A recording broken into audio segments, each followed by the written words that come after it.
Today, a glitch in Vladimir Putin's propaganda machine. The Russian president was addressing the nation, celebrating his 2014 annexation of Crimea. But his big speech cut off before he was finished. You'll see it right here.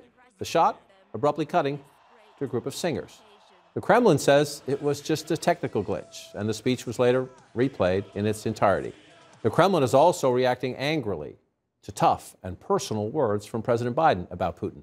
The #2 official at the State Department today promising a thorough effort to document possible Russian war crimes, but said Putin's hold on power was not a factor in administration policy. The United States support regime change in Russia. That is not what we are about. We are not, this is a decision for the people of Russia. With me now to share their reporting and their insights, CNN contributor David Sanger of the New York Times, Vivian Salama of the Wall Street Journal. So, David, let's start with you. You wrote a fascinating piece today about how this is President Biden's instinct. He makes big things personal, right? And so let's just listen. Wendy Sherman there saying we're not about regime change, but she also knows that pokes Putin. The President of the United States, his words in recent days, directly poking Putin.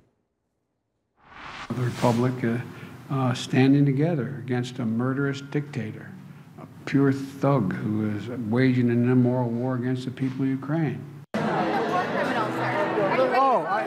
I think he is a war criminal. Pros and cons. So the pros here is the president saying what seems evident to us watching the video that you've been playing throughout the whole show, John. I mean, you take a look at civilians being targeted. That's the definition of war crimes. And the more he says this, the more the message is going to make its way out, including to the Russian people. They have to say that this is not about regime change, and in the short run, it's probably not. But in the long run, of course, the previous times that we have talked about leaders like this are Saddam Hussein, right?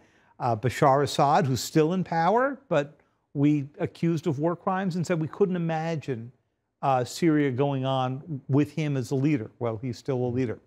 The downside, that a cornered Putin, if he is failing on the battlefield and believes, whether it's true or not, that the United States is trying to stoke opposition to him at home, is much more likely to reach for extreme measures. And right now we're hearing from the intelligence community quite publicly that those extreme measures are chemical and biological, and we're hearing from the Defense Intelligence Agency that they believe he will threaten the use of nuclear weapons. I don't think he's actually going to use nuclear weapons unless NATO is actually in Ukraine. But that's the downside. Well, so let's listen to the Secretary of State on that very point about possible Russian use of chemical weapons. To hear this so publicly is startling. Listen. We believe that Moscow may be setting the stage to use a chemical weapon and then falsely blame Ukraine to justify escalating its attacks on the Ukrainian people. Manufacturing events and creating false narratives of genocide to justify greater use of military force is a tactic that Russia has used before. It is a tactic they have used before, Vivian, but one of the trademarks of the Biden administration over the last several months has been getting way out ahead, disclosing intelligence publicly. The Russians are building up troops. They plan to invade. The Russians are moving their troops here. They plan to invade. They proved right. They were right in those declarations. So when you hear that, it gives you even more chills. Absolutely. And obviously, this has been part of the Russian playbook, not just in this conflict where we've seen sort of everything play out exactly as the administration has predicted, but Russia also has a pattern of doing this, not just helping other dictators around the world use chemical weapons, but also going against their own adversaries of the regime, to use chemical weapons against them, or you know, any kind of chemical that would basically inflict severe harm. And so this is something that the UN has expressed concern about, the administration, the Biden administration now expressing concern about, and they continue to ramp up pressure. I spoke to an official this week who was telling me, you know, a large part of the intelligence has actually been declassified and downgraded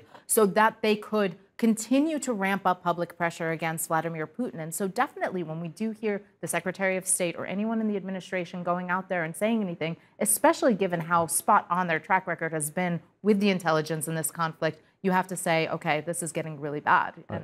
Well, let me pick each of your reporting before we go. We're waiting to learn more about this very important call between the President of the United States and his Chinese counterpart.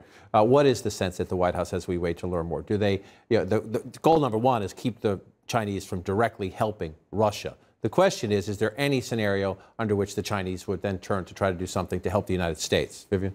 Well, the Chinese obviously do want to work with the United States. Right. They want to have a trade relationship. They do want to engage to a certain extent. But at the same time, they also like playing both sides. And for them to have Vladimir Putin sort of coming out there with his hands out saying, can you please help us? It actually puts them in a very strong position. And so they believe that having that kind of dual-hattedness, where they on the one hand say promise to work with Washington, on the other hand don't completely slam the door in Russia's face, will be in the long run very beneficial to them. We always want to know the answer today. The Chinese tend to take a longer view. They do, but if you want the model here, John, look at how they've dealt with North Korea. You know, at various moments they've cracked down on them about their nuclear program, and then slowly they've resumed trade because they believe that staying engaged with them gives them some level of control and influence. And who hates being dependent on the Chinese? Vladimir Putin, who does not want to enter this relationship, this new relationship, as the vassal state. But that's where he is right now.